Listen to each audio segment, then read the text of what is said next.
Les amis, prenez un brocoli entier. Pour commencer, coupez-le en petits morceaux. L'astuce ici, c'est d'utiliser un couteau très tranchant. Cette recette est parfaite pour faire manger des légumes aux enfants, vous verrez.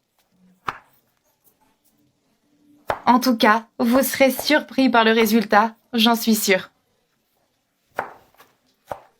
Coupez-le en tout petits morceaux pour le rendre encore plus savoureux.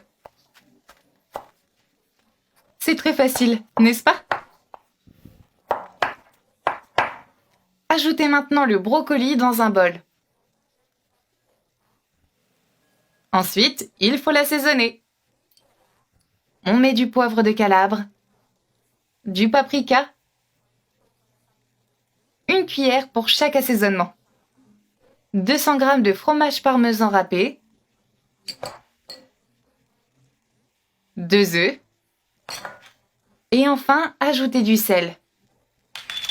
Vous n'avez pas besoin d'ajouter beaucoup de sel car le fromage est déjà très salé. Alors, faites attention à ne pas rendre la recette trop salée, d'accord? On remue et on mélange bien les ingrédients entre eux. Si vos enfants n'aiment pas les brocolis, cette recette sera parfaite. Maintenant, on ajoute de l'huile d'olive dans une poêle. Ensuite, on ajoute le mélange de brocolis. Venez bien l'étaler comme il faut, d'accord? Comme ceci. Ici, vous n'avez pas encore besoin d'allumer le feu. Et après l'avoir bien étalé, on allume le feu à moyen.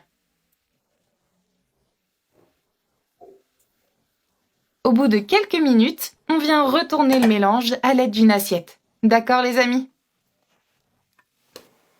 Soyez très prudents, il ne faut surtout pas que vous vous brûliez. Ensuite, on fait frire à nouveau de l'autre côté.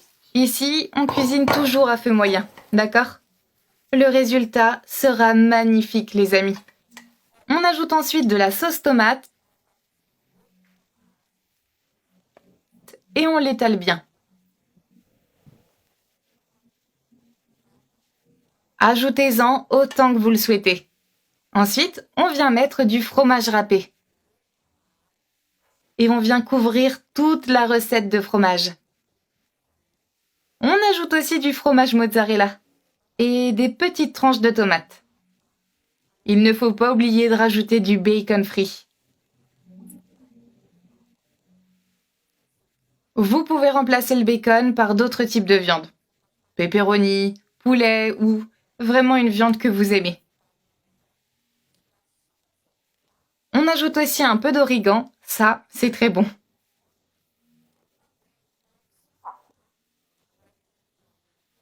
Et on vient couvrir et laisser cuire pendant quelques minutes pour que le fromage fonde tranquillement. Au bout de quelques minutes, notre pizza au brocoli est prête. On éteint le feu et on sert dans une assiette. Retirez avec précaution les amis, d'accord? Et voici le résultat de notre recette. C'est magnifique et ça a l'air tellement bon. Toute personne qui n'aime pas les brocolis devrait vraiment essayer cette recette. Alors, on y goûte? Bon appétit!